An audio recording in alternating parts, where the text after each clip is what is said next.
Hai, Assalamualaikum. Terima kasih kepada anda semua yang telah masuk ke dalam video Zubli Channel. Alhamdulillah, saya baru selesai menerima suntikan dos yang kedua vaksin Pfizer. Saya ingin menyeru kepada anda semua yang menonton video saya ini yang belum ambil vaksin, ambillah vaksin ya. Kepada yang telah ambil vaksin, Alhamdulillah, tahniah, moga-moga dengan vaksin yang berada di dalam tubuh anda, ia akan membina ketahanan dalam badan kita, dan dengan izin Allah kita punya badan boleh melawan pada COVID-19. Walaupun virus itu boleh menjangkiti tubuh kita lagi selepas divaksin, tetapi kita punya kebarangkalian untuk pergi ke tahap jangkitan yang lebih tinggi itu menjadi rendah. Paling tinggi pun kita mungkin boleh kena sekadar ke tahap yang kedua. Di dalam laman web KKM telah senaraikan ada 5 tahap jangkitan apabila badan kita kena COVID. Tahap yang pertama adalah tahap yang tidak bergejala. Maksudnya virus COVID itu ada dalam badan kita, tetapi ia tidak merosakkan badan kita. Wujud sahaja. Ya? Jadi itu tahap yang pertama, tidak bergejala.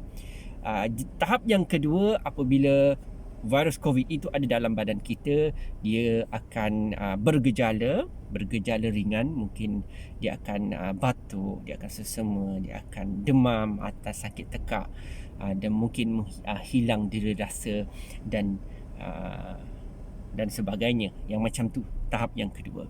Okay? Tahap yang ketiga, dia mula bergejala dan juga paru-paru, maksudnya mula mengalami radang paru-paru.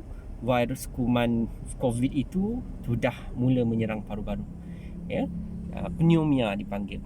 Yang keempat tahapnya adalah dia bergejala dan juga mengalami radang paru-paru, yang ini perlukan bantuan oksigen, ya, bantuan pernafasan. Dan tahap yang kelima, tahap yang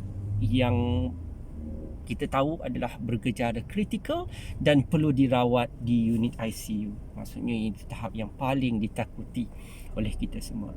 Jadi kenapa kita kena ambil vaksin walaupun apabila kita telah dos yang kedua, macam saya telah disuntik dos yang kedua selepas 14 hari, kita boleh tengok dia memberikan perlindungan sepenuhnya, tetapi masih boleh dijangkiti.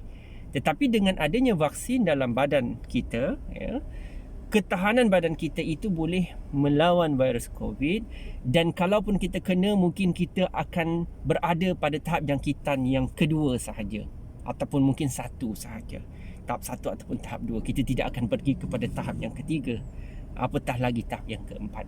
Maksudnya vaksin akan membantu membina ketahanan dan mengurangkan risiko kita untuk mengalami kesan yang lebih teruk apabila dijangkiti. Tetapi kenapa kita tidak boleh berkeliaran, kita bergerak bebas walaupun kita telah dapat vaksin yang kedua? Sebab walaupun badan kita telah divaksin, kita masih boleh dijangkiti. Bermaksud kita boleh jadi perumah kepada COVID-19. Jadi kita punya badan boleh lawan virus COVID itu. Tetapi kita pergi jumpa dengan orang lain, kita pergi jumpa dengan saudara mara, kita pergi jumpa dengan jiran kita yang belum vaksin, ya, maka kita boleh pindahkan virus kepada dia.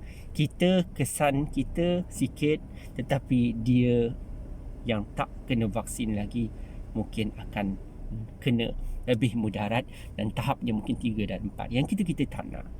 Malah anak-anak kecil bawah daripada 18 tahun sekarang ini tidak diberikan vaksin. Bawah 12 tahun pun tidak menerima vaksin. Jadi kita boleh memindahkan virus itu. Jadi sebab itu kita perlu masih mengamalkan SOP walaupun telah divaksin 2 kali. Jadi moga-moga kita semua yang telah divaksin ini Allah berikan perlindungan, walaupun yang belum vaksin dan menunggu giliran juga Allah melindungi kita semua.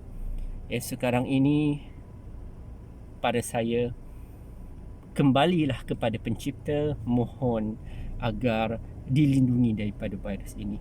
Ya, kalau kepada walaupun kita dapat jangkitan, moga-moga dia memberi hikmah kepada kita.